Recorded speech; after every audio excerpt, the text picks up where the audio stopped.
चलिए भाई स्टार्ट करते हैं आज की क्लास को। बेटा प्रीवियस क्लास में जैसे आपको पता है हम अपनी कॉन्ट्रैक्ट की लास्ट यूनिट कर रहे थे which is contract of agency. अब जल्दी से पहले मैं रिकॉल करवाता हूं कि मैंने अभी तक क्या क्या आपको बताया और फिर जो है हम आज की क्लास को आगे बढ़ाएंगे। बेटा लास्ट क्लास में हमने आपको बताया था कि एजेंसी का मतलब क्या होता है। ऑल्दो कॉन्ट्रैक्ट ऑफ एजेंसी को कहीं पे भी कॉन्ट्रैक्ट एक्ट में डिफाइन नहीं करा है, बट मैंने आपको बताया था कि भैया कॉन्ट्रैक्ट ऑफ एजेंसी वो कॉन्ट्रैक्ट होता है जो प्रिंसिपल एजेंट रिलेशनशिप को क्रिएट करता है। फिर मैंने बताया एजेंट कौन होता है।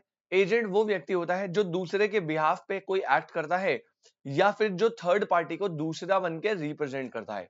प्रिंसिपल कौन होता है जिसके बिहाफ पे थर्ड पार्टी जिसके बिहाफ पे एजेंट एक्ट कर रहा है या एजेंट जिसको थर्ड पार्टी के सामने रिप्रेजेंट कर रहा है, वो प्रिंसिपल है।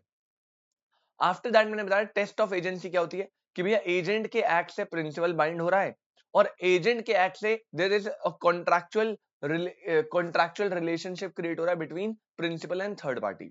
आफ्टर दैट मैंने बताया था बेटा कौन कौन क्या क्या प्रिंसिपल एजेंट के अपॉइंटमेंट ड्यूटीज वगैरह क्या क्या सीन था। मैंने बताया जो एक्ट प्रिंसिपल कर सकता है वो उसका एजेंट भी कर सकता है, सेम टू सेम माना जाएगा एक्सेप्ट पर्सनल नेचर के कॉन्ट्रैक्ट। मैंने बताया जो प्रिंसिपल है वो कोई भी व्यक्ति बन सकता है, बस मेजर होना चाहिए और साउंड माइंड होना चाहिए। मतलब माइनर और अनसाउंड माइंड वाले बंदे प्रिंसिपल नहीं बन सकते। लेकिन जब बात एजेंट की आती है तो any person even a minor और अ अनसाउंड माइंड वो भी एजेंट बन सकते हैं। लेकिन जनरली एजेंट अपने प्रिंसिपल के लिए लायबल होता है। लेकिन अगर आपने एजेंट माइनर या अनसाउंड माइंड बनाया है तो उस केस में वो लायबिलिटी अराइज नहीं होगी, वो रिस्पॉन्सिबल नहीं होंगे किसी भी नेग्लिजेंट या किसी भी गलत बिहेवियर के लिए। उसके बाद मैंने बताया एजेंसी क्रिएट करने के लिए कोई कंसिडरेशन नहीं चाहिए होती है और प्रिंसिपल सारे एक्ट्स जो लॉफुल है विद इन दी अथॉरिटी है उसके लिए एजेंट के लिए लायबल होगा। ठीक है। लास्ट टॉपिक बताया क्रिएशन ऑफ एजेंसी। मैंने बताया कॉन्ट्रैक्ट ऑफ एजेंसी क्रिएट कैसे होती है। तो हमने 6 पॉइंट पढ़े थे। पहला होता है एक्सप्रेस एग्रीमेंट जहां पे आप वर्ड्स का यूज करते हो आइदर स्पोकन और रिटन। सेकंड होता है इंप्लाइड एग्रीमेंट, एजेंसी आप इंप्लाइडली कंडक्ट कर सकते हो। कैसे sir? By conduct of the parties या फिर by circumstances, inferred by circumstances. Third point था estoppel which is very important. Estoppel या होल्डिंग आउट क्या होता है कि जब एक प्रिंसिपल ऐसा रिप्रेजेंटेशन देता है कि कोई व्यक्ति उसका एजेंट है, ऑल्दो वो एजेंट है नहीं, लेकिन थर्ड पार्टी इस इंफॉर्मेशन पे रिलाई करती है, एजेंट भी उस टाइम पे साइलेंस मेंटेन करता है, तो वहां पे वो होता है एजेंट बाय एस्टॉपल। अब बाद में आप इससे डिनाई नहीं कर सकते, ऑल्दो आप हो नहीं प्रिंसिपल एजेंट, लेकिन अब थर्ड पार्टी के सामने क्योंकि आपने रिप्रेजेंटेशन दे दी है तो भैया आप अब एजेंट प्रिंसिपल की तरह ही काम करोगे थर्ड पार्टी के लिए और आप रिस्पॉन्सिबल होंगे एजेंट के एक्ट के लिए। नेक्स्ट था बाय नेसेसिटी। तो मैंने बताया था बेटा नेसेसिटी के केस में जब इमरजेंसी कंडीशन होती है तो इमरजेंसी कंडीशन वाली केस में जो हमारा एजेंट है उसके पास कुछ एक्स्ट्रा ऑर्डिनरी स्पेशल अथॉरिटी आती है। ऑर्डिनरी अथॉरिटी उसके पास है ही है जो बताइए, लेकिन नेसेसिटी इमरजेंसी केस में उसके पास एक्स्ट्रा ऑर्डिनरी अथॉरिटीज आती है। ये कब आएंगी? पहला, एक्चुअली नेसेसिटी होनी चाहिए, एजेंट पोजीशन में नहीं है कि वो प्रिंसिपल को कम्युनिकेट कर पाए। तीसरा, उसका सोल मोटिव था कि प्रिंसिपल को लॉस से प्रोटेक्ट करना, उसके इंटरेस्ट के लिए काम करना। उसने रीजनेबल टेक केयर करते हुए सब कुछ काम करा और एक्ट गुड फेथ में था। अगर ये सारी कंडीशन मीट होती है तो फिर नेसेसिटी की एजेंसी क्रिएट होगी और उसमें एजेंट के पास एक्स्ट्रा ऑर्डिनरी अथॉरिटी जो बोला भी नहीं है वो भी कर सकता है लॉस को प्रोटेक्ट करने के लिए। Agency bye operation of law, law treat करेगा। और last is agency bye ratification, very important. तो भैया ये सिंपल सी बात है, एजेंसी बाय रेटिफिकेशन मतलब क्या होता है कि कोई बंदा एज अ एजेंट काम कर रहा है किसी प्रिंसिपल के लिए, लेकिन प्रिंसिपल को उस बात की नॉलेज नहीं है या प्रिंसिपल ने उस चीज की कंसेंट नहीं दी है, लेकिन बाद में प्रिंसिपल उसके एक्ट को एक्सेप्ट कर लेता है बाद में। इसे बोलते हैं ratification, agency bye ratification. Ratification मतलब किसी प्रीवियस डन एक्ट को आप आज अप्रूवल दे रहे हो। अब इसमें क्या याद रखना है भैया? इसमें आपको यह याद रखना है कि अगर आपने एक बार रेटिफिकेशन कर दिया तो फिर आप बाउंड हो जाओगे एजेंट के एक्ट्स के लिए, लेकिन वो जो एक्ट के लिए लायबल होंगे वो याद रखना, जिस दिन हमने रेटिफिकेशन करा है उस दिन से लायबल नहीं हो, जिस दिन पास्ट में वो एक्ट हुआ है वहां से लेके सारा लायबिलिटी आपके पास आएगा। तो आप रेटिफिकेशन वाली डेट से आगे तो लायबल हो गई, लेकिन उससे पहले भी जो बैक डेट पे एक्ट हुआ है वहां से आपकी लायबिलिटी आएगी। एसेंशियल्स मैंने बताया था एक्सप्रेस इंप्लाइड होने चाहिए। रेटिफिकेशन वैलिड तभी होगी जब प्रिंसिपल को फुल नॉलेज है, मतलब आपको सब कुछ क्लियर बताना है। लॉफुल एक्ट्स को ही रेटिफाई कर सकते हैं। रेटिफिकेशन हमेशा होल ट्रांजेक्शन का होता है, पार्ट ट्रांजेक्शन का करा तो हम होल ट्रांजेक्शन का ही मानेंगे। किसी भी पार्टी को डैमेज नहीं होना चाहिए थर्ड पार्टी को रेटिफिकेशन में, तभी रेटिफिकेशन वैलिड है। रीजनेबल टाइम के अंदर होना चाहिए और सारी पार्टीज को रेटिफिकेशन का कम्युनिकेटेड होना चाहिए। पहले बताइए बेटा, क्या यहां तक कोई डाउट या परेशानी? जल्दी से बोलना भाई, क्या यहां तक कोई भी डाउट या परेशानी? संदीप सुयश बेटा, किसी को कोई डाउट तो जल्दी से बताएंगे, अदरवाइज हम आगे के टॉपिक को स्टार्ट कर रहे हैं जल्दी से। ठीक है, आज हमारा टारगेट है एक टॉपिक करना है ये वाला, एक टॉपिक करना है ये वाला सब्स्टिट्यूटेड एजेंट, बस। तो 2-3 टॉपिक है, छोटे छोटे ही है, ज्यादा बड़े नहीं है। तो हमारा टारगेट है कि ये 2-3 टॉपिक करेंगे, उसके बाद जो अगली क्लास होगी उसमें बस एक टॉपिक बच जाएगा, which is right and duties of agent. वो करते ही हमारा चैप्टर जो है वो फिनिश हो जाएगा। चलिए अब आगे बढ़ते हैं सर, हेडिंग डालिए। अगला टॉपिक है बिल्कुल फ्रेश, कोई पीछे से कनेक्शन नहीं है, यहीं से स्टार्ट हो रहा है। टॉपिक है बेटा, वैसे अगर आप थोड़ा सा पहले का ढंग से पढ़े हैं तो आपको ये टॉपिक आता है already. Extent of agent's authority, extent of agent's authority. अब वो कह रहा है कि भैया एजेंट के पास अथॉरिटी होती है, हमें पता है, हमें पता है, कोई दिक्कत नहीं है, लेकिन उस अथॉरिटी का क्या एक्सटेंट होता है, मतलब किस किस हद तक अथॉरिटी होती है, अब हमें यही देखना है। तो जल्दी से लिखना चालू करना, एंड ट्रस्ट मी सुयश, ये तेरे को एक एक बात ऑलरेडी पता है, मैंने पहले बता रखी है, जब पढ़ेगा तो कहेगा हाँ सर ऑलरेडी पता है। पहला लिखो, the authority of an agent, the authority of an agent means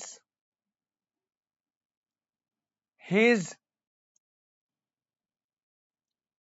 capacity to bind the principle,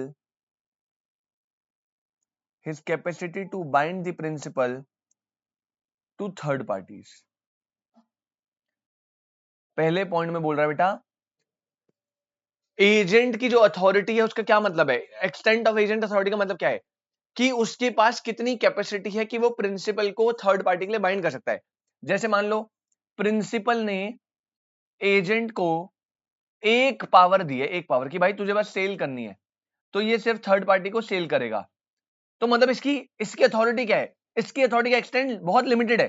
क्यों? क्योंकि बस एक ही रीजन है, अगर वो चीज इसने करी थर्ड पार्टी को, उसमें गड़बड़ी हुई तो थर्ड पार्टी और ये बाइंड हो जाएंगे। लेकिन अगर मान लो इसके पास एक पावर की जगह 5 पावर है कि भाई तुझे ये भी करना है, ये भी करना है, ये भी करना है, अब इसके पास 5 अथॉरिटी है, तो ये पांचों में से कोई भी एक्ट करेगा और थर्ड पार्टी को गुस्सा आया, डैमेज हुआ, तो ये 5 रीजंस के लिए प्रिंसिपल को बाइंड कर सकते हैं। मतलब यहां पे एक्सटेंट ऑफ अथॉरिटी ज्यादा है। तो वो कह रहा है authority of an agent means उसकी capacity to bind the principal to third party. Point number 2, the agent can bind the principal, can bind the principal only if he acts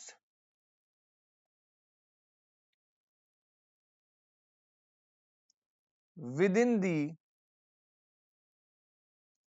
scope of his authority।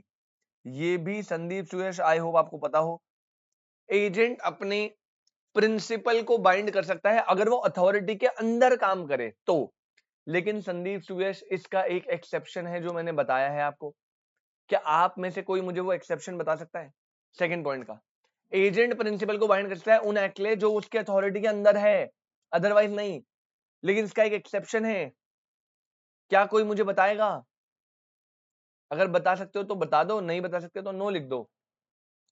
सोचो भाई सोचो, मतलब ऐसी situation जहां पे वो authority के बाहर जाकर भी प्रिंसिपल बाइंड हो जाएगा, कौन सी सिचुएशन है वो?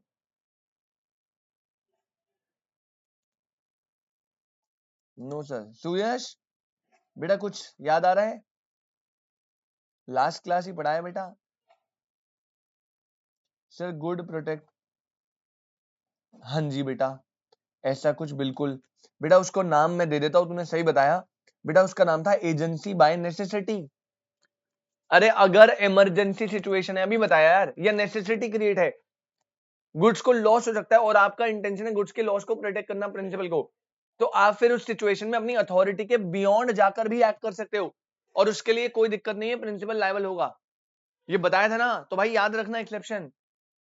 यस वही, हाँ। Agent can bind the principal only if he acts within the scope of the authority.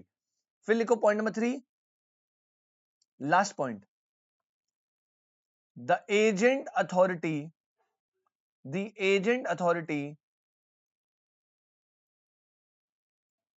is governed by two principles। Agent की अथॉरिटी दो प्रिंसिपल्स पे गवर्न होती है।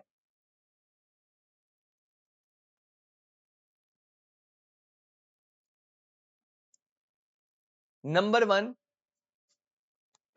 पहला लिखना बेटा, आता है तुम्हें, आता है, ऊपर लिखवाया हुआ है, तुम पढ़ते लिखते नहीं हो, नालायक हो तुम। पहला लिखना A, agent authority in normal circumstances.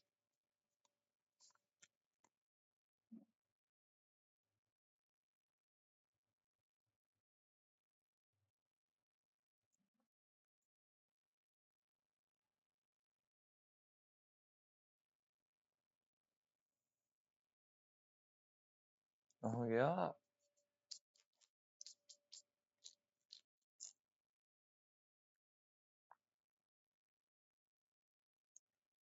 पहला case,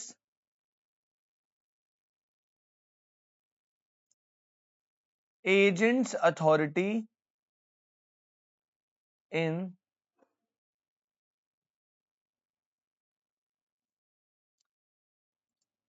normal circumstances.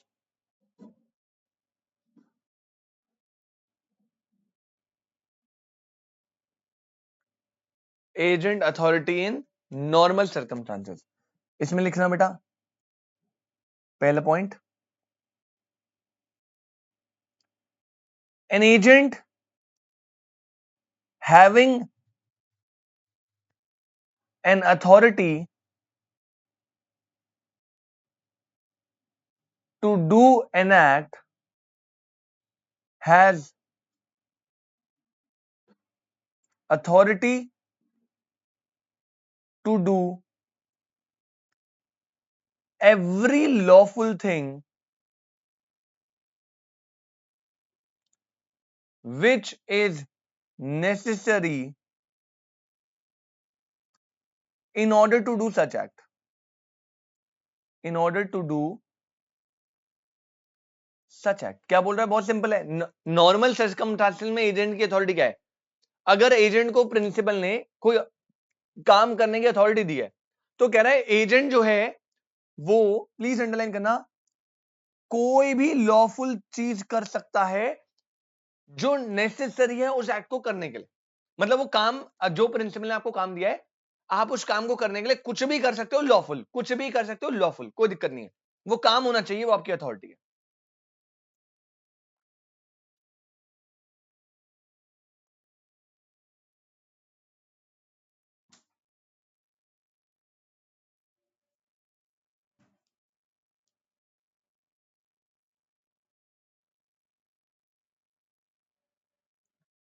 B point लिखना,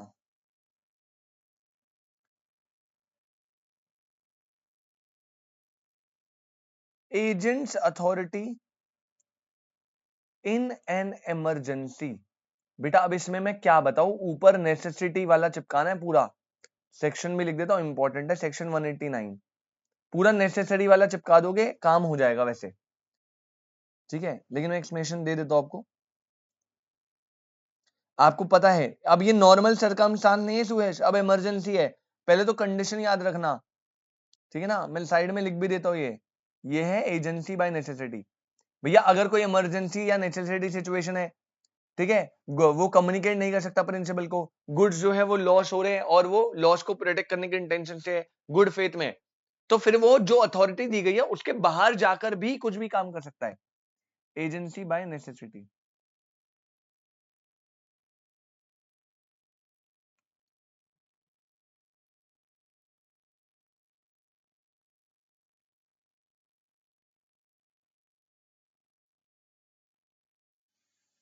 हाँ, इसमें लिखेंगे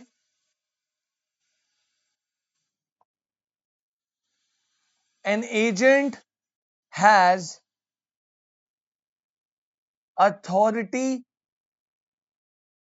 in an emergency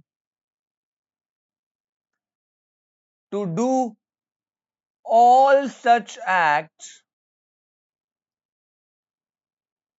for the purpose of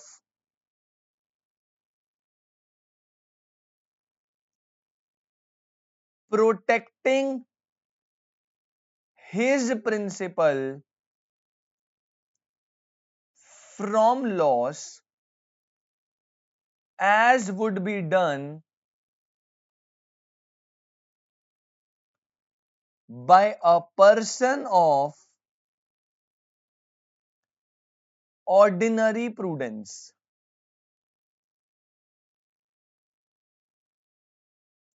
in his own loss.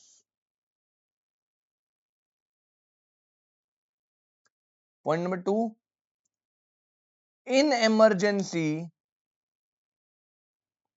comma, a person is authorized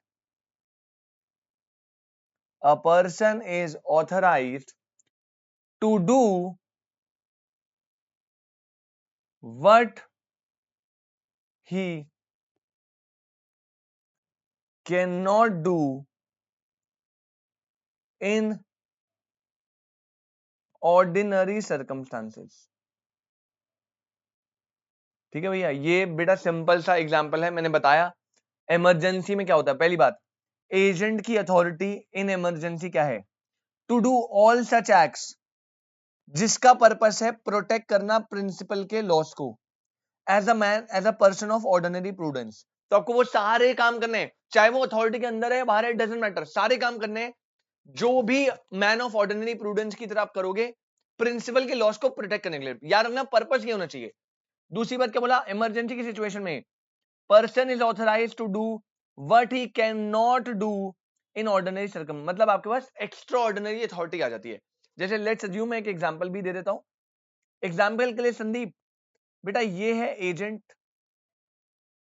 ठीक है, और ये है, सॉरी, ये है मिस्टर ए, ये है मिस्टर बी। अब ए ने बी को क्लियर इंस्ट्रक्शन दी थी,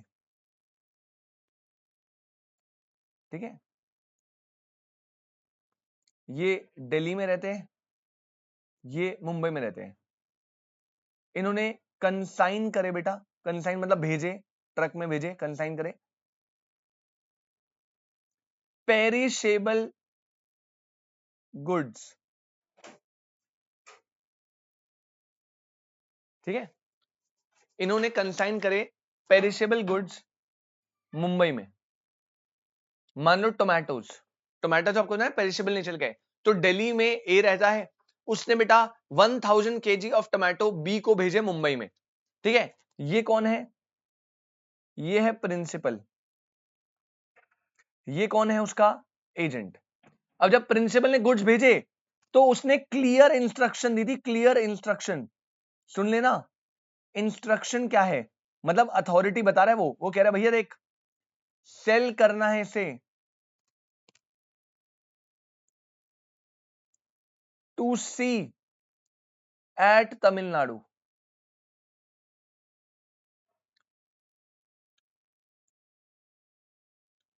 एट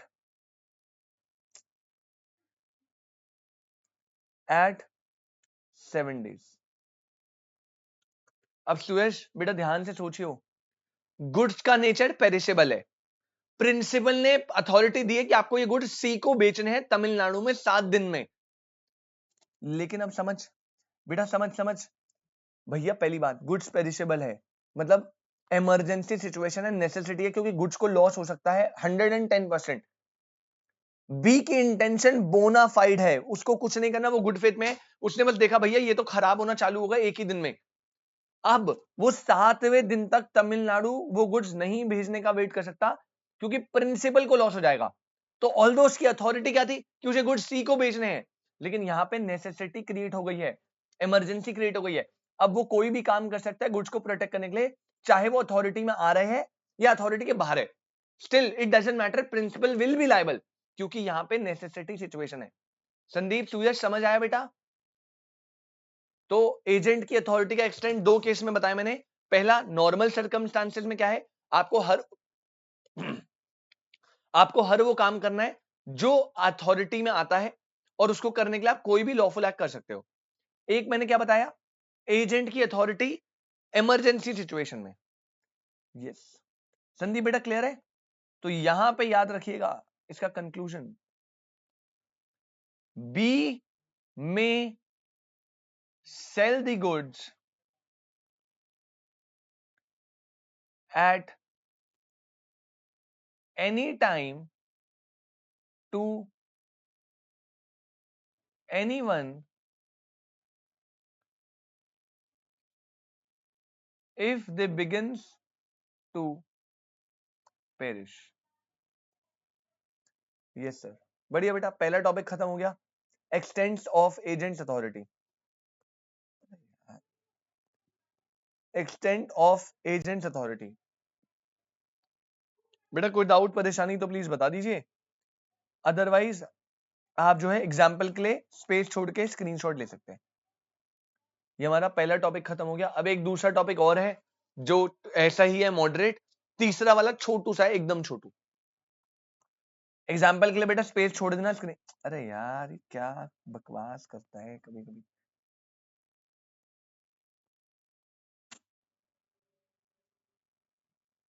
हेडिंग डालना है, इसके बाद एग्जाम्पल नोट करने के बाद हेडिंग डालेंगे, वेरी इंपॉर्टेंट, सब एजेंट।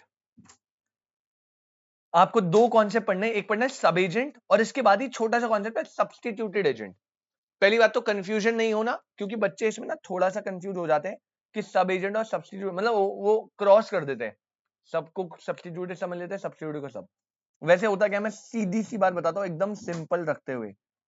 हेडिंग डालना बेटा सब एजेंट, और बेटा इससे केस स्टडी, इतनी प्यारी केस स्टडी बन सकती है, बनती है एक्चुअली, तो इंपॉर्टेंट कर लीजिएगा। संदीप बेटा ध्यान से सुनियो, सब एजेंट सेक्शन भी मैं कोट कर देता हूं, सेक्शन नंबर है बेटा 190 एंड 191, दो ही सेक्शन है बस, छोटू छोटू। संदीप बेटा फोकस एकदम, सुयश फोकस से। बेटा ये है हमारा प्रिंसिपल, ठीक है, हमारा जो प्रिंसिपल है ना, वो वर्क का डेलीगेशन करता है टू आर एजेंट। प्रिंसिपल जो है वो क्या करता है, प्रिंसिपल डेलीगेशन ऑफ वर्क करता है, डेलीगेशन ऑफ वर्क। डेलीगेशन मतलब क्या होता है, डेलीगेशन मतलब होता है इलेक्ट अनदर। तो हमें पता है भाई ये तो कोई दिक्कत नहीं है, प्रिंसिपल जो है वो वर्क को डेलीगेट मतलब वर्क को करने के लिए दूसरे बंदे को इलेक्ट करेगा, और उसे एजेंट बोलेंगे ना।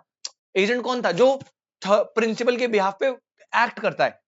तो बेसिकली जब प्रिंसिपल एजेंट रिलेशनशिप क्रिएट होगा, तो प्रिंसिपल ने वर्क को डेलीगेट कर दिया आगे एजेंट को।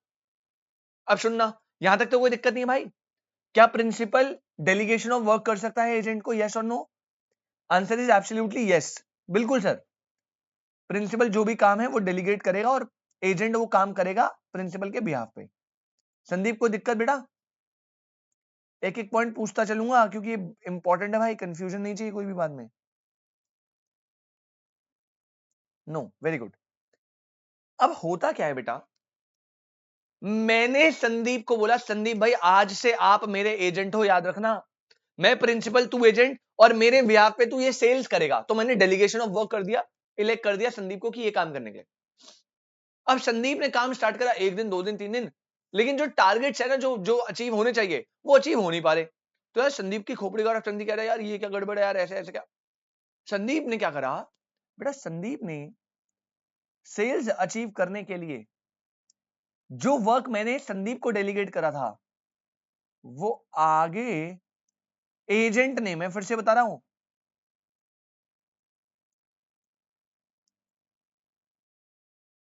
किसी और को डेलीगेट कर दिया, और इसे बोलते हैं सब एजेंट।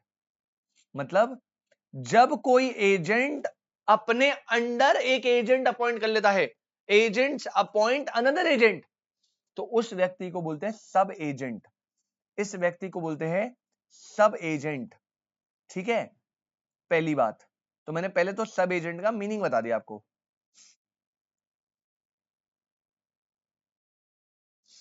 ठीक है,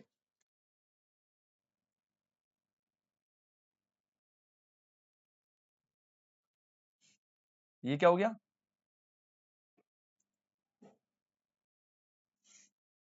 this is what, this is further delegation of work. अब सुयश मुझे एक सीधा सीधा जवाब दे, सीधा सीधा जवाब देना।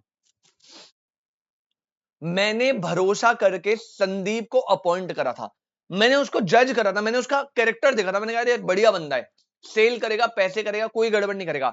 मैंने अपने ट्रस्ट पे, क्योंकि मैं संदीप को ट्रस्ट करता हूं, मैंने उसे एजेंट अपॉइंट कर लिया। मैंने बोला आज से जो भी तू एक्ट करेगा उसके लिए मैं रिस्पॉन्सिबल, कोई दिक्कत नहीं है। मुझे संदीप पे भरोसा था, तो मैंने वर्क को डेलीगेट कर दिया। अब संदीप ने आगे वो वर्क सुयश को भी डेलीगेट कर दिया कि भैया तू भी ये काम कर। लेकिन एक प्रॉब्लम है बेटा, अबे भैया इसके एक्ट्स के लिए रिस्पॉन्सिबिलिटी मैं लूंगा या नहीं लूंगा, पहले बताओ, लूंगा या नहीं लूंगा? सब एजेंट का अपॉइंटमेंट एजेंट ने करा है सर, नो। तो इसमें ना तूने आंसर दिया बिल्कुल करेक्ट है, बट याद रखियो इसमें वैसे दो केस बनेंगे आगे जाके, बट पहला आंसर जो है एजेंट लेगा। हाँ बिल्कुल, पहला आंसर है नो। अगर प्रिंसिपल को इस अपॉइंटमेंट का आइडिया नहीं था, याद रखना, अगर प्रिंसिपल को इस अपॉइंटमेंट का आइडिया नहीं था तो ऐसा नहीं हो सकता। और खुद सोचो ना, अगर प्रिंसिपल को आइडिया हो गया और प्रिंसिपल ने अप्रूव कर दिया कि हाँ कर लो, तब एजेंट थोड़ी अपॉइंट कर रहा है, फिर तो प्रिंसिपल ही अपॉइंट कर रहा है ना। बात समझ आई? अगर संदीप ने बताया सर सेल्स में ना एक और बंदा है, सुयश मेरा दोस्त है, बहुत बढ़िया बंदा है, एकदम बढ़िया टॉप नॉच काम करता है। मैंने बोला यार एक काम कर, एक दिन मिलवा दे। मैंने मिला भाई, बात बात करी, कैरेक्टर वैरेक्टर देखा, मैंने कहा भाई बढ़िया बंदा है। तो मैंने कहा हाँ यार डन है, सुयश इसे भी अपॉइंट कर ले। तो वो सुयश का डिसीजन थोड़ी है, वो तो मेरा डिसीजन है ना। सब एजेंट कौन होता है? सब एजेंट होते हैं जो एजेंट अपॉइंटेड बाय एजेंट होता है। बट यहां तो फिर मैंने अपॉइंट कर लिया ना उसे, तो आप कंफ्यूज मत होना। तो सीधी बात, मैंने एक एजेंट अपॉइंट को वर्क डेलीगेट करा, एजेंट ने वो वर्क आगे फर्दर डेलीगेट कर दिया, तो भैया उस सब एजेंट की रिस्पॉन्सिबिलिटी मैं नहीं लूंगा, मैं उसके एक्ट्स के लिए लायबल नहीं हूं, क्योंकि मुझे तो पता ही नहीं है ना आगे क्या अपॉइंटमेंट हो रहा है। I hope this is clear, right? एक बारी ना मीटिंग को रिजॉइन करो, फिर मैं और मस्त मस्त बातें बताता हूं इसके बारे में। मीटिंग को रिजॉइन करो बेटा जल्दी से।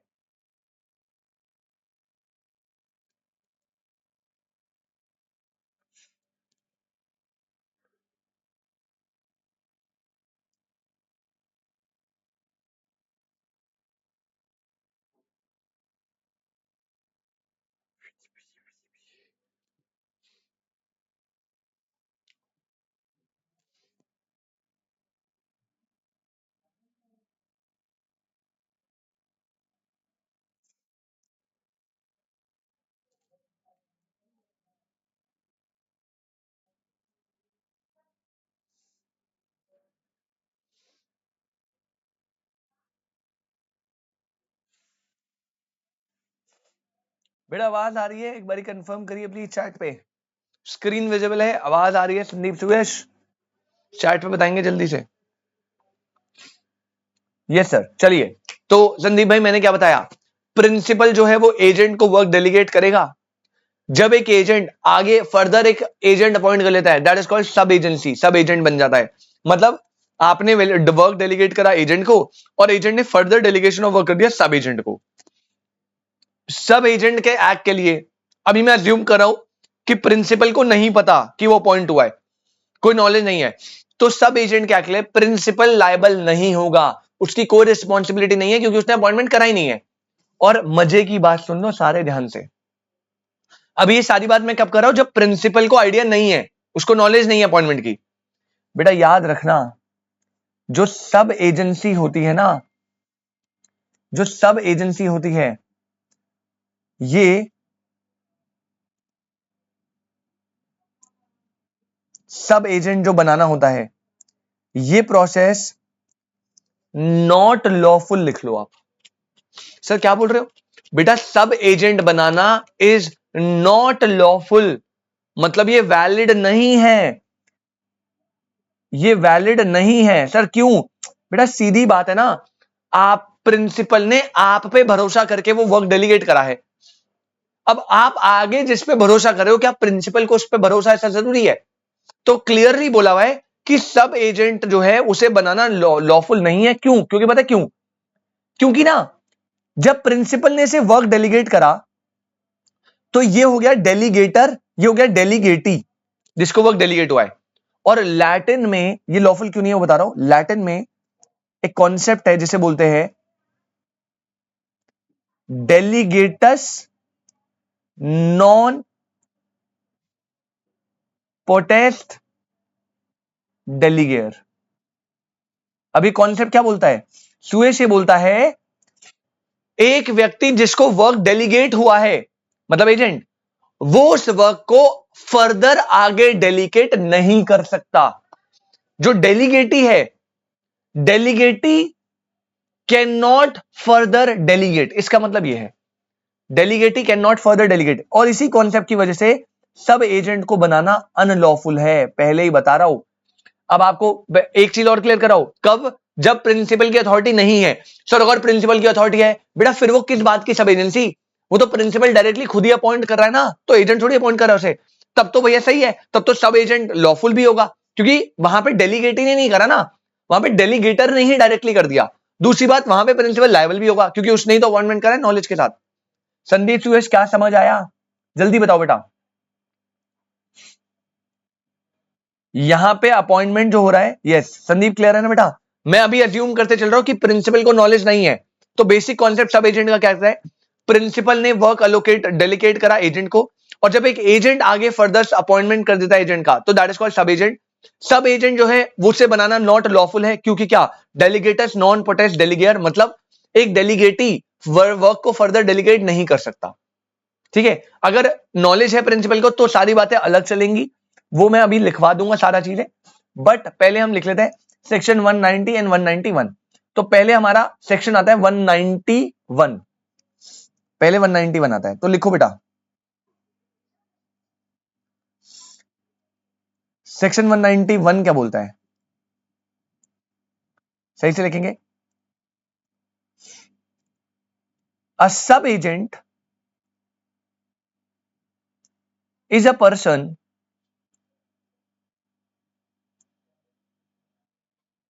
employed by and acting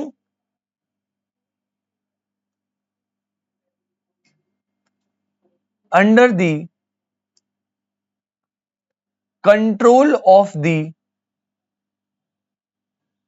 original agent. देख रहे हो आप, सब एजेंट क्या है? Person employed by and acting under the control of original agent in the business of the agency,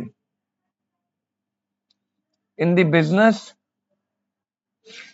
of the agency. 191 में ही 2 सेकंड पॉइंट लिख लो।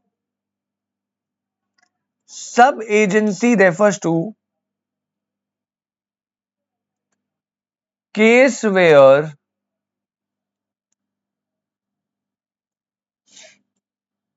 an agent appoints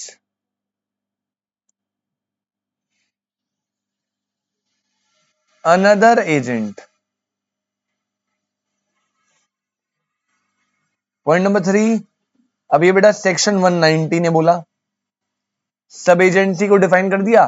इसके बाद 190 क्या बोलता है? कह रहा है The appointment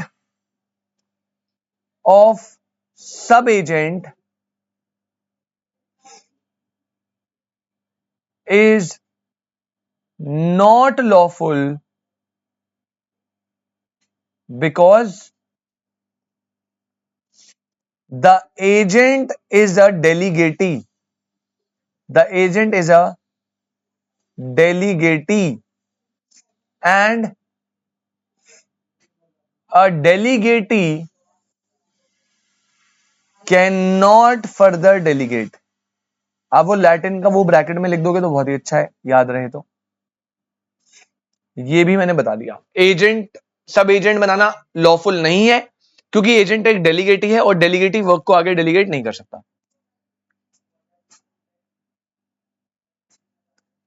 इसी आगे नेक्स्ट 4 पॉइंट लिखना। A contract of agency is a fiduciary character. Is a fiduciary character. Sir fiduciary character का क्या मतलब होता है? लिख लेना बेटा साइड में इसी के नीचे। मतलब बेस्ड ऑन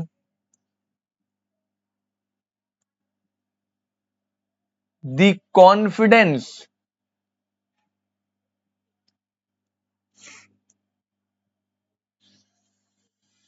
reposed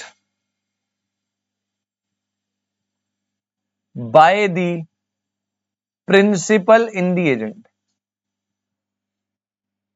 मैंने बताया ना भाई, ये एक फिड्यूशरी कैरेक्टर मतलब प्रिंसिपल ने एजेंसी में भरोसा करते हुए एजेंट को बनाया, ट्रस्ट करते हैं उसके कैरेक्टर पे, उसे ट्रस्ट एंड कॉन्फिडेंस है कि भाई ये सही करेगा, तभी तो वो उसके लिए लायबिलिटी ले रहा है ना। लेकिन आप आगे किसी और को दे रहे हो, जरूरी नहीं है कि प्रिंसिपल वो ट्रस्ट एंड कॉन्फिडेंस उस आगे वाले बंदे पे भी दिखाए, तभी तो बात है सारी। ठीक है, तो 4 पॉइंट हो गए। अब इसी में एक छोटी सी हेडिंग बना लेना, इसी के अंदर है छोटा सा पॉइंट बना लेना अलग से। Exceptions where an agent can appoint sub agent. Sandeep भाई इंपॉर्टेंट कर लीजिएगा। सर अभी तो आप बोल रहे थे कि सब एजेंट बनाना अनलॉफुल है, नहीं बनाना चाहिए, delegatee can not further delegate work.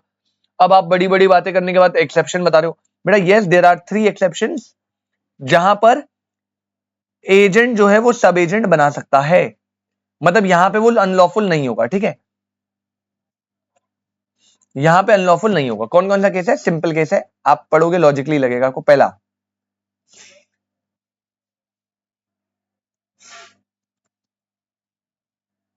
बकवास बात बोल रहा है वैसे तो, appointment of a sub agent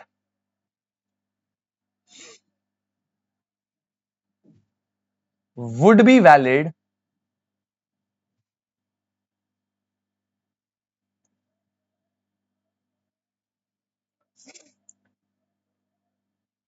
would be valid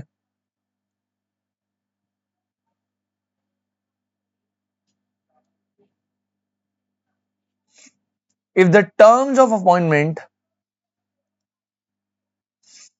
if the terms of appointment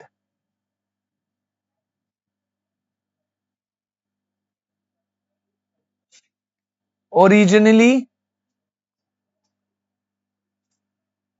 contemplated it।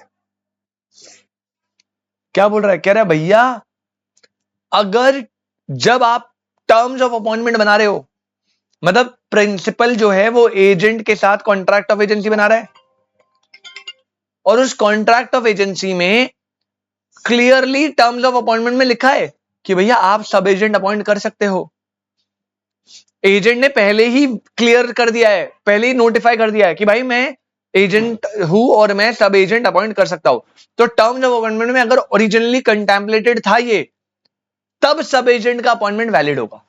लेकिन याद रखना टर्म्स ऑफ अपॉइंटमेंट में ओरिजिनली कंटेम्पलेटेड होना चाहिए। दूसरा पॉइंट ये भी आपको के साथ क्या है, दूसरा एक्सेप्शन है custom of trade. may provide for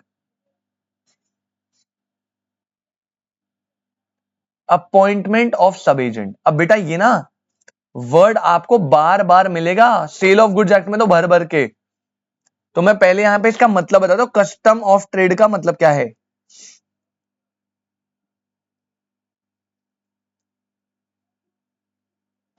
underline करके लिख लेना। सुयश कस्टम ऑफ ट्रेड का मतलब होता है बेटा आप जिस बिजनेस में हो ना उसमें ऐसा ही होता है, ये होता है इसका मतलब। कस्टम ऑफ ट्रेड का मतलब है कि पहले से जो बिजनेस, ये हम जिस बिजनेस में है उसमें पहले से ही ऐसा है कि एजेंट सब एजेंट अपॉइंट करेगा ही करेगा, तो भाई सब एजेंट अपॉइंट कर सकता है। मतलब आपके बिजनेस के ना काइंड ऑफ समझ रीति रिवाज, पुराने रीति रिवाज जो ट्रेडिशनल चलते आ रहे हैं ना, वही ऐसे कि एजेंट आप एजेंट बनाओगे, एजेंट सब एजेंट उसे अपॉइंट करना ही पड़ेगा। 10 साल पहले से हमारे बाप दादाओं ने जब बिजनेस करा था उन्होंने भी यही करवाया था, तो अब आज भी यही होगा। तो पहला, आप सब एजेंट अपॉइंट कर सकते हो अगर terms of appointment originally contemplated है। दूसरा, अगर कस्टम ऑफ ट्रेड ही ऐसा है कि एजेंट को सब एजेंट अपॉइंट करना पड़ेगा, तो कस्टम ऑफ ट्रेड को फॉलो कर लो। कस्टम ऑफ ट्रेड मतलब पुराने के टाइम के जो बिजनेस है उनमें भी ऐसा हो रहा था, तो आज भी ऐसा होगा। ऐसा रूल है आपके, आप जिस बिजनेस में एंगेज हो वहां पे रूल है, ठीक है। और थर्ड है जो ऑब्वियसली आपको पता है ऑलरेडी, वो है unforeseen emergency arises making it necessary. इसमें तो आप क्या ही समझोगे भाई, आपको पढ़ते ही समझ आ गया है। Making it necessary for him,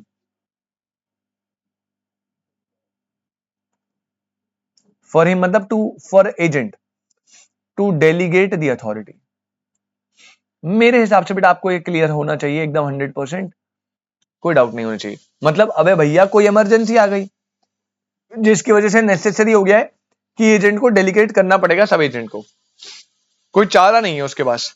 तो ये 3 एक्सेप्शन है जहां पे सब एजेंसी चलेगी valid, terms of appointment originally contemplated है, कस्टम ऑफ ट्रेड ही ऐसा है, बिजनेस का रीति रिवाज ही ऐसा है, और कोई इमरजेंसी आ गई है अनफोर्सिन जिसकी वजह से एजेंट को सब एजेंसी बनानी नेसेसरी हो गई है। आपको पता है नेसेसरी के केस में तो वो कुछ भी एक्स्ट्राऑर्डिनरी पावर भी रखता है, कुछ भी कर सकता है। तो ये चीज है।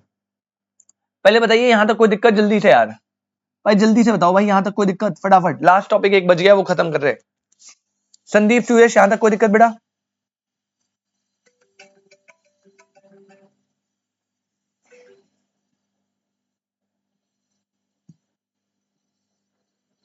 अच्छा, अब लाइन के सेंटर में ना,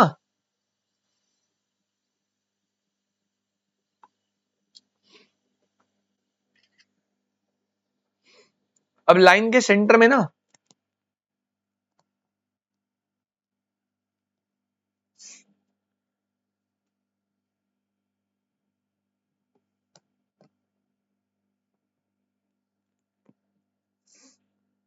लाइन के सेंटर में आप लिखो सब एजेंसी। अगर पेज कम बचा है तो फ्रेश पेज निकाल लेना, ठीक है। आधे से ज्यादा हो, भर गया है, आधा भर गया है, आधा है तो ठीक है कोई दिक्कत नहीं है, अदरवाइज फ्रेश निकाल लेना, ठीक है। सब एजेंसी, अब इसके मैं दोनों केसेस बना देता हूं सब एजेंसी के।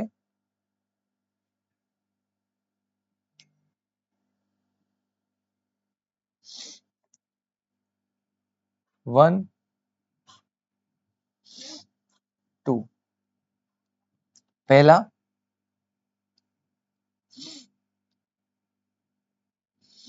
सब agent is properly appointed. Suyash properly appointed का मतलब क्या है? अरे भैया मतलब आपने प्रिंसिपल से पूछकर अपॉइंट करा है। और दूसरा केस क्या है? सब agent appointed without authority, appointed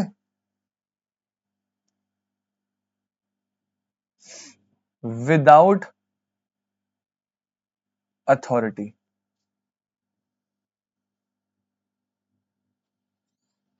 सब एजेंट अपॉइंट हुआ है विदाउट अथॉरिटी। तो पहला आपने अप्रूवल लिया प्रॉपरली, अच्छे से अपॉइंटमेंट हुआ है, दूसरा अपॉइंटमेंट बेकार हुआ है। अब आपको ऑलरेडी पता भैया, पहली बात, अगर सब एजेंट विदाउट अथॉरिटी अपॉइंट हुआ है तो वो तो फिर अनलॉफुल है ना, वो तो वैलिड ही नहीं है, डेलीगेट वर्क को फर्दर डेलीगेट नहीं कर सकता। यहां पे प्रिंसिपल कोई भी लायबिलिटी नहीं रखता सब एजेंट की, क्योंकि भैया उससे पूछ के थोड़ी कराए। लेकिन दूसरे पहले वाले केस में उल्टा हो जाएगा, यहां तो आपसे पूछ के कराए, तो यहां पे वैलिड होगा, लॉफुल होगा, और आप सब एजेंट के एक्ट के लिए भी लायबल हो, एजेंट के लिए भी लायबल हो, सब एजेंट, क्योंकि आपसे अप्रूवल लिया ना, तो ये फर्क पड़ेगा बस। तो फटाफट से मैं पॉइंट लिखवाना चालू कर रहा हूं। अगर सब एजेंट प्रॉपरली अपॉइंट हुआ है, मतलब with the consent of principal appoint हुआ है अथॉरिटी के अंदर, तो लिखो पहला पॉइंट, जल्दी लिखना, principal is bound and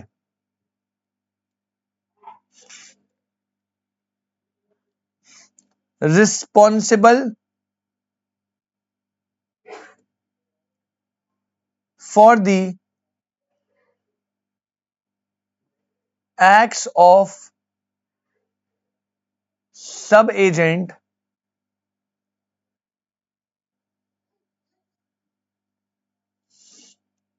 to the third party। ठीक है, बहुत सिंपल सा है, प्रिंसिपल बाउंड होगा, रिस्पॉन्सिबल होगा सब एजेंट के एक्ट ले, पहला। दूसरा पॉइंट लिखो, agent is responsible to the principal for acts of the sub agent. ये भी याद रखना बेटा, क्योंकि at the end of the day agent, sub agent को अपॉइंट करने का जो सीन है वो एजेंट का था, तो एजेंट भी रिस्पॉन्सिबल होगा प्रिंसिपल के लिए, सब एजेंट, अगर सब एजेंट ने कोई गलती करी तो प्रिंसिपल गुद्दी पकड़ेगा एजेंट की। ठीक है, तो सीधा सीधा सीन, ये प्रिंसिपल, ये एजेंट, और ये सब एजेंट। पहला पॉइंट ने क्या बोला, सब एजेंट ने कोई भी एक्ट करा थर्ड पार्टी के लिए तो सबसे पहले कौन रिस्पॉन्सिबल होगा, प्रिंसिपल। थर्ड पार्टी गुद्दी पकड़ेगी प्रिंसिपल की। फिर इसके एक्ट के चक्कर में एजेंट भी रिस्पॉन्सिबल होगा प्रिंसिपल के लिए, मतलब प्रिंसिपल गुद्दी पकड़ेगा एजेंट की कि भाई सब एजेंट ने करा।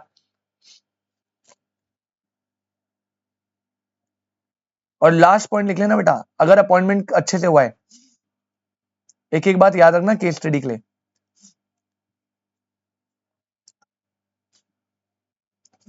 सब agent is responsible for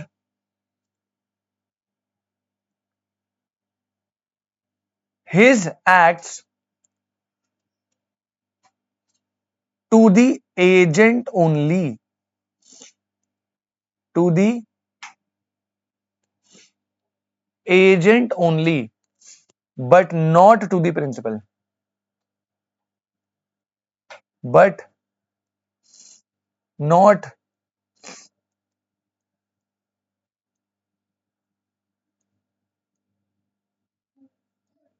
to the principal। ये भी मजे की बात है भाई, सुन लेना। पहली बात, सब एजेंट के एक्ट के लिए प्रिंसिपल लायबल है थर्ड पार्टी को, सब एजेंट के एक्ट के लिए एजेंट लायबल है प्रिंसिपल को, और लास्ट में सब एजेंट की लायबिलिटी बिल्कुल आएगी, लेकिन वो सिर्फ एजेंट को तो लायबल है, सब एजेंट ये इसको आंसरेबल है, इसके लिए रिस्पॉन्सिबल है, लेकिन प्रिंसिपल के लिए रिस्पॉन्सिबल नहीं है। ये तीनों पॉइंट अच्छे से याद कर लेना बेटा, कोई कंफ्यूजन नहीं होनी चाहिए इनमें।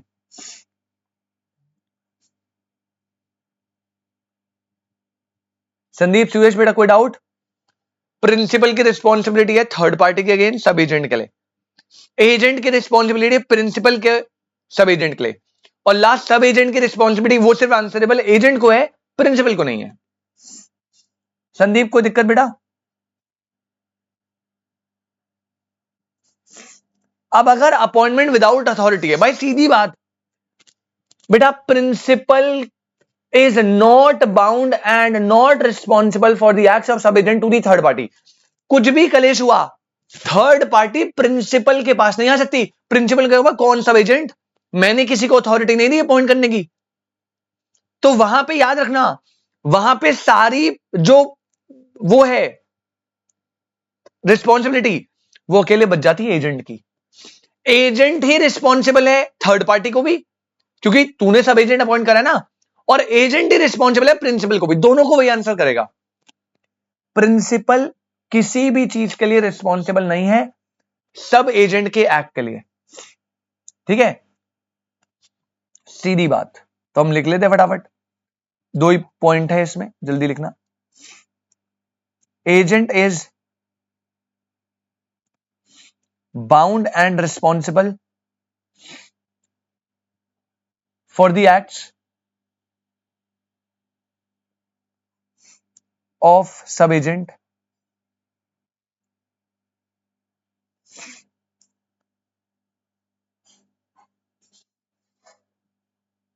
both to the principal and to the third party। भाई क्लियरली लिखा हुआ है, यही रिस्पॉन्सिबल है प्रिंसिपल के लिए भी, थर्ड पार्टी के लिए भी। Point number 2, principal is not represented or responsible for the acts of the sub agent. बेटा कोई दिक्कत परेशानी तो प्लीज बता दीजिए, यहां पे लाइबिलिटी का भी सीन सॉर्टेड है। तो मैं एक बार सब एजेंट रिपीट करवा देता हूं, जल्दी से एक बार सुन लो भाई। पहली बात, सब एजेंट क्या होता है? प्रिंसिपल ने जब अपॉइंट करा एजेंट और वो एजेंट आगे फर्दर अपॉइंट कर देता है एजेंट, दैट विल बिकम सब एजेंट। तो सब एजेंट क्या है? वो पर्सन जिसे एजेंट ने एम्प्लॉय करा है और वो under the control of agent ही रहेगा, उसे बोलते हैं सब एजेंसी। सब एजेंट जो है वो क्या है? Agent appointed by another agent. Section 190 ने बोला सब एजेंट को अपॉइंट करना इज नॉट लॉफुल, क्योंकि एजेंट खुद एक डेलीगेटी है और डेलीगेटी कभी आगे डेलीगेट नहीं कर सकता, क्योंकि contract of agency fiduciary character पे है। तो जो ट्रस्ट प्रिंसिपल ने एजेंट पे दिखाया है, जरूरी नहीं है ना वो आगे सब एजेंट पे भी दिखाएगा, तभी ये लॉफुल नहीं होता। 3 एक्सेप्शन जहां पे सब एजेंसी वैलिड होती है। पहला, terms of appointment originally contemplated है, कस्टम ऑफ ट्रेड ही ऐसा चलता है आपके बिजनेस में कि भैया एजेंट अपॉइंट करना पड़ेगा। तीसरा, इमरजेंसी या नेसेसरी आ गई जिसकी वजह से उसे डेलीगेट करना पड़ेगा, 3 केस में वैलिड हो जाता है। फिर अगर आप सब एजेंसी बना रहे हो तो 2 केस है, या तो प्रॉपर्ली अपॉइंटेड है मतलब with approval of the principal, या फिर विदाउट अप्रूवल आपने अपॉइंट करा है। अगर विद अप्रूवल अपॉइंट करा है तो बिल्कुल ठीक है। फिर थर्ड पार्टी के लिए कौन लायबल है? प्रिंसिपल। प्रिंसिपल के लिए कौन लायबल है? एजेंट। और सब एजेंट लायबल है एजेंट के लिए, लेकिन वो प्रिंसिपल को आंसरेबल नहीं है। अगर विदाउट अप्रूवल है तो भैया प्रिंसिपल ने कहा भैया मैं जानता ही नहीं हूं, मैं तो भैया कोई रिस्पॉन्सिबिलिटी नहीं ले रहा सब एजेंट की, मैं तो साइड हो गया। सारा का सारा टोकरी फटेगा एजेंट के सर पे, क्योंकि एजेंट ही थर्ड पार्टी को लायबल होगा, एजेंट ही प्रिंसिपल को लायबल होगा और एजेंट ही सबके लिए लायबल होगा। क्या संदीप सुयश, यहां तक कोई दिक्कत? बेटा जल्दी बोलो,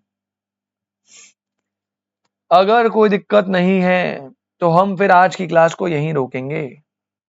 जल्दी बोलो रे संदीप सुयश, कोई दिक्कत? बेटा 2 कॉन्सेप्ट पढ़ा है मैंने बढ़िया बढ़िया आज। पहला, एजेंट की अथॉरिटी नॉर्मल सर्कमस्टेंस में, इमरजेंसी में, दोनों बता दी।